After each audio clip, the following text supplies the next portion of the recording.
말씀 보도록 하겠습니다. 말씀은 창세기 14장입니다. 창세기 14장 1절에서부터 12절까지입니다. 아브라함이 가나안 땅에서 머무는 동안 기근이 심하게 들었습니다. 그래서 아브라함은 애굽으로 내려갔고 그곳에서 아내 사레를 바로 왕에게 빼앗기는 위기를 경험하기도 합니다.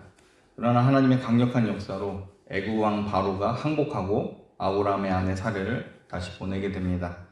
그리고 아브라함은 가나안 땅에 다시 돌아오게 됩니다. 그리고 땅에 다시 정착하는 동안 아브라함의 목자와 조카 롯의 목자 간에 다툼이 일어나게 됩니다. 결국 이 다툼은 롯과의 결별로 이어지게 되었고, 롯은 가나안 유목 생활을 버리고 도시 생활, 곧 소돔과 고모라가 있는 도시 생활로 나가게 됩니다. 롯은 물이 풍부한 요단 지역, 특히 소돔과 고모라를 택한 겁니다. 롯은 아브라함을 통해서 하나님께서 애굽의 바로 왕도 이기셨다는 것을 보았지만 결국 하나님을 떠나 타락한 세상으로 가버리게 됩니다.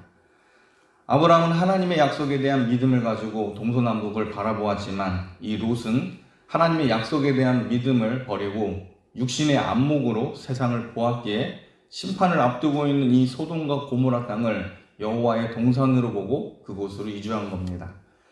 여러분, 하나님 말씀에 대한 믿음이 없으면 하나님의 진노와 심판 앞에 서 있는 이 세상이 천국처럼 화려하게 보이게도 됩니다. 세상의 화려함과 편리성, 그리고 과학기술의 첨단 문물이 인류를 이롭게 할 것이고 세상을 살만한 곳으로 만들 것이라 착각하게 됩니다. 당시 어떤 누구도 소돔과 고모라가 하나님의 불과 유황으로 덮쳐지는 저주받은 도시로 변하게 될지는 아무도 모르고 있었습니다. 오직 성경은 소돔 사람에 대해서 이렇게 선포합니다. 창세기 13장 13절에 보면 창세기 13장 13절에 소돔 사람은 여호와 앞에 악하며 큰 죄인이었더라 라고 되어 있습니다. 여호와 앞에 악하며 큰 죄인으로 살면서 자기를 행복한 도시인이라고 여기는 자들이 바로 소돔 사람입니다. 자기 본능대로 쾌락을 즐기며 하루하루를 재미있게 살아가는 이 도시인 소돔 사람은 자기들이 하나님의 진노하신 손안에 있음을 모르고 살아가고 있습니다. 이 더럽고 추악한 소돔과 고모라인들을 향해서 일단은 1차로 경고를 하십니다. 그것이 바로 오늘 우리가 읽고 있는 본문에 해당됩니다. 창세기 14장 1절과 2절 함께 한 목소리를 읽어보겠습니다. 당시에 시날 왕 아므라벨과 엘라살 왕 아리옥과 엘람 왕 그돌라오멜과 고임 왕 디달이 소돔 왕 베라와 고모라 왕 비르사와 아드마 왕 시납과 스보임 왕 세메멜과 벨라 곧 소알 왕과 싸우니라. 가나안 지역을 기준으로 해서 북쪽에 4개의 강한 나라들이 연합되어 있었습니다. 바로 시날 왕 아므라벨과 엘라살 왕 아리옥과 엘람 왕 그돌라오멜과 고임 왕 디달이 서로 연합해서 가나안 땅을 다스리고 있던 시기였습니다. 그리고 이 연합군의 대표 왕이 누구냐면 그돌라오멜입니다. 이 그돌라오멜은 강력한 연합군을 만들어 놓고 가나안 왕들이 매년 세금을 내게 했습니다. 조공을 바치게 한 겁니다. 가나안 왕들 중에 우리가 눈여겨보아야 될 왕이 있는데 바로 소돔 왕 베라와 고모라 왕 비르사입니다. 이 어리석은 롯은 소돔과 고모라 지역이 북쪽 왕들로부터 많은 고통을 받은 땅이라는 사실을 전혀 파악하지 못하고 있습니다. 롯은 자기 눈을 의지해서 한마디로 자기 생각과 자기 판단을 하나님의 약속과 말씀보다 더 믿었기 때문에 이렇게 위험천만한 땅, 약한 땅을 여호와의 동산같이 보았다는 겁니다. 롯은 삼촌 아브람과 함께하고 있는 것이 더 안전하고 경건한 곳인지 모르고 있었던 겁니다. 아브라함이 가나안 변방지방에 살고 있지만 하나님과 함께하고 있는 이 들판이 더 안전한 겁니다. 그러나 롯은 자기 육신의 안목과 판단으로 내려간 이 소돔과 고모라는 전쟁과 사륙과 배신이 난무하는 위험천만한 곳입니다. 여러분, 여기서 우리는 중요한 교훈을 얻습니다. 교회와 세상을 육신의 눈으로 비교를 해보면 교회보다 세상이 더 재미있고 실용적이고 그 규모와 화려함에 있어서 더 탁월하게 보입니다. 심지어 세상 속에 이 교회가 일부처럼 보이기까지 합니다. 아브라함의 위치가 마치 세상 속에 있는 교회와 같습니다. 가나안 땅에 살고 있지만 현재는 가나안 변방의 비주류에 있는 사람이 아브라함입니다. 아브라함은 가나안 백성과 완전히 섞이지 않고 이동하는 떠돌이 족속입니다. 실제로 아브라함은 가나안 땅을 아직까지 한 평도 가지지 못하고 있습니다. 단지 이후에 해쪽 속으로부터 아내 사라를 위해서 막벨라굴을 매장지로 사는 것이 전부였습니다.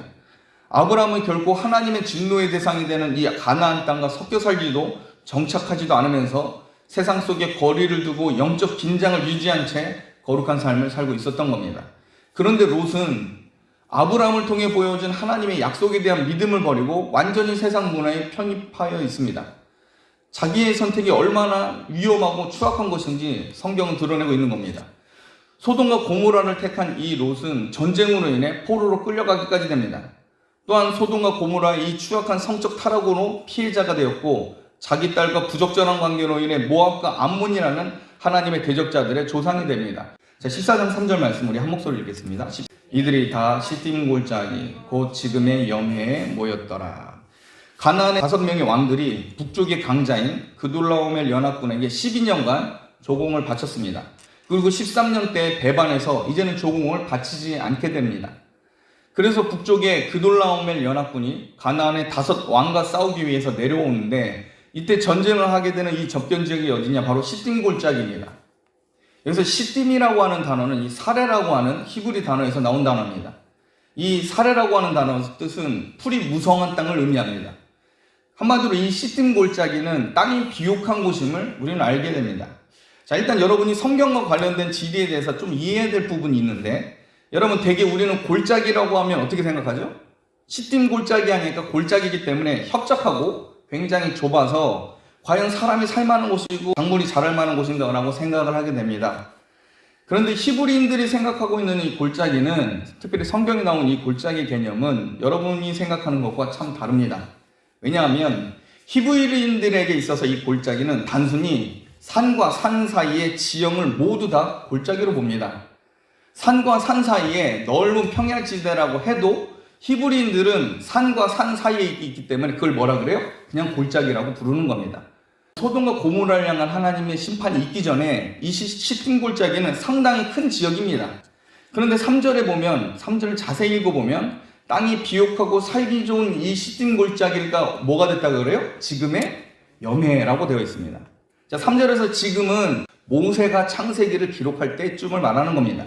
자, 그렇다면 당시 시딤 골짜기에서 일부가 염해로 변화가 되었다라고 볼 수 있는 겁니다. 제가 일부라고 말한 것은 성경에서 이 시딤이라는 지역이 계속 나옵니다. 시딤 골짜기, 즉 시딤 전체가 염해로 변한 게 아니라 시딤 골짜기가 굉장히 넓습니다. 근데 그곳의 일부가 하나님의 어떤 심판에 의해서 염해로 바뀌어져 버린 겁니다. 시딤 골짜기의 일부가 염해가 되는 것은 이러한 갑작스러운 변화는 하나님께서 소돔과 고모라를 심판과 관련되어 있다고 해석을 할 수 있습니다. 자, 한때는 여호와의 동상 같던 이 비옥한 골짜기가 변해서 죽음의 바다가 된 것은 매우 심한 지각 변동이 분명히 있었기 때문입니다. 바로 하나님 앞에 죄가 관영한 소돔과 고모라를 하나님께서 어떻게 심판하시죠? 불과 유황으로 멸망케 하신 후에 바닷속에 시딤 골짜기의 일부가 잠기게 된 것으로 볼 수 있습니다. 그 내용이 19장 24절과 25절에 어느 정도 나오고 있습니다. 우리 19장 24절 25절 한 목소리를 한번 읽어보겠습니다. 여호와께서 하늘 곧 여호와께로부터 유황과 불을 소돔과 고모라에 비같이 내리사 그 성들과 온 들과 성에 거주하는 모든 백성과 땅에 난 것을 다 엎어 멸하셨더라. 하나님께서 소돔과 고모라를 향하여 유황과 불을 비같이 내려주실 뿐만 아니라 특별히 25절에 보면 다 엎어 멸하셨더라라고 하는 부분이 있습니다. 이 지각의 큰 변동이 일어나는 것을 해석합니다. 거대한 지진이나 지각 변동이 일어났다는 겁니다. 지중해 수면보다 약 392m가 더 낮은 죽음의 바다, 곧 염해의 부분이 되었다고 이 부분을 많은 사람들이 해석을 합니다. 자, 14장 10절부터 12절에 이렇게 기록되어 있습니다. 시딤 골짜기는 역청구덩이가 많은지라 소돔왕과 고모라 왕이 달아날 때 그들이 거기 빠지고 그 나머지는 산으로 도망하며 내 왕이 소돔과 고모라의 모든 재물과 양식을 빼앗아가고 소돔에 거주하는 아브라함의 조카 롯도 사로잡고 그 재물까지 노력하여 갔더라. 시딤 골짜기에 일어난 이 전쟁에서 가나안 5 왕들은 그돌라오멜 연합군에 의해 철저하게 패하게 됩니다. 근데 특히 우리가 좀 더 모세가 이 기록을 기록하면서 주의 깊게 살폈던 왕이 하나 나옵니다. 가나안 땅에 왕이 하나 나오는데 11절에 보면 14장 11절에 보면 소돔과 고모라 왕에 대한 얘기가 나옵니다. 특별히 11절이 아니라 10절에 보면 소돔과 고모라 왕이 도망을 치는데 어디에 빠졌다 그럽니까? 시딤 골짜기에 역청구덩이에 빠졌다고 10절에 나오고 있습니다. 그리고 나머지들은 산에서 도망을 갑니다. 자, 이 10절은 이 소돔과 고모라 왕이 얼마나 어리석은지에 대해서 보여주고 있는 겁니다. 여러분, 시딤 골짜기는 가나안 왕들, 특히 여러분 소돔과 고모라 왕들에게는 익숙한 곳입니다. 시틴 골짜기의 역청구덩이에 대해서 소돔과 고모라 지역의 왕들이 몰랐을 리가 없습니다. 그럼에도 불구하고 이 그돌라오멜 연합군에 의해 배패를 한 결과 다급한 마음 때문에 역청구덩이에 스스로 빠지는 어리석은 모습을 보이고 있다는 겁니다. 자기 지역에서 자기가 함정으로 사용해도 될 법한 그곳에 자기들이 빠진 겁니다. 롯이 택한 곳이 얼마나 어리석고 롯이 의지하고 있는 왕들이 얼마나 어리석은지를 보여주는 장면이 오늘 본문의 핵심입니다. 여러분, 롯은 하나님이 아닌 세상 왕들의 보호에 들어간 겁니다. 소돔과 고모라 왕이 다스리는 땅으로 들어간 겁니다. 세상이 주는 풍요한 도시 생활 속에서 편안한 삶을 살기 위해서 들판, 광야의 생활을 버리고 들어간 겁니다. 그런데 여러분, 이 무능한 왕들인 어리석게도 강한 그돌라오멜 왕을 배반하였고 심지어 자기 백성들이 포로로 끌려가는데 아무런 도움도 주지도 못합니다. 이 무능한 왕들은 자기 처신도 할 줄 모르는 사람들이나 자기들 구역에 있는 역청구덩이에 스스로 빠져드는 허우적대는 그런 자들입니다. 지금 그런 사람에게 롯이 자기를 의탁하고 들어간 겁니다. 말씀 마치겠습니다. 여러분의 육신과 영혼 그리고 삶을 맡길 수 있는 곳은 여러분 세상이 아니라 하나님의 약속이 있는 곳이어야 합니다. 하나님이 거하시고 하나님의 약속이 말씀이 있는 그곳이 안전한 곳입니다. 약속의 말씀이 있는 곳에도 간혹 분쟁과 다툼과 그리고 사건과 사고가 있을 수 있습니다. 마치 아브라함의 목자와 롯의 목자가 다투는 것 같이 하나님의 약속이 있는 그 장소도 싸움이 있고 다툼이 일어날 수 있습니다. 사라와 하갈이 그곳에서 갈등하고 싸움이 일어나기도 합니다. 요셉과 10명의 형들로 인해 고통과 어려움을 당하기도 합니다. 그러나 여러분, 그렇다고 하나님의 말씀과 약속이 보장되는 곳을 떠난다는 것은 그 육신과 영혼을 위해서 좋지 않은 결정이라는 사실을 여러분 보셔야 합니다. 롯은 갈등을 피해서 자기 눈의 판단대로 간 곳이 결국 택한 게 어디입니까? 소돔과 고모라입니다. 오늘 본문은 소돔과 고모라가 얼마나 허약하고 무능한 곳이고 위험천만한 곳인지 보여주고 있습니다. 인간의 눈으로 보면 여호와의 동산 같습니다. 굉장히 도시 생활로서 만족할 만한 곳 같습니다. 물도 풍부합니다. 그러나 그곳이 위험천만한 곳입니다. 여러분, 롯에게 있어서 가장 부족한 점이 있다면 바로 믿음입니다.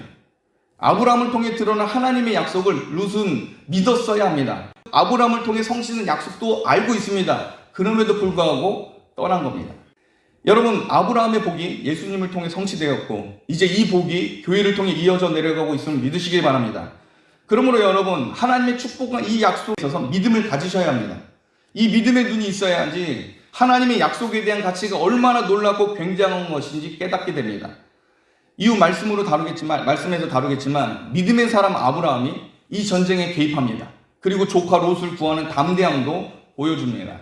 조카 롯뿐만 아니라 이 전쟁의 포로로 끌려간 많은 가나안 백성들을 구출하는데 이 아브라함이 힘을 받게 됩니다. 정작 세상을 구원하고 유익을 끼치는 사람은 여러분, 도시 속에 있는 타락한 생활에 안주하는 자들이 아니라 하나님과 약속의 땅에 머물러 주 안에서 사는 이 믿음의 사람들이었다는 사실을 기억하십시오. 세상의 왕들은 결국 자기들의 자초한 함정에 빠지고 허우적거리며 전혀 도움이 안 됩니다. 그럼에도 불구하고 하나님의 약속에 머물고 있는 아브라함과 경건한 하나님의 백성들이 세상을 구하는 역할에 감당할 수 있음을 믿으셔야 합니다. 하나님과 들판에서 정착하지 않고 세상과 섞여 살지 않고 사는 것이 불편할 수 있습니다. 결국은 그것이 옳은 길이고 안전한 길임을 그러나 깨닫게 될 겁니다. 그러므로 우리 성도들은 주님의 말씀이 있는 교회 안에 늘 거하시고 약속의 말씀을 믿고 끝까지 하나님과 동행하는 삶을 사시길 주님의 이름으로 축복합니다. 기도하겠습니다.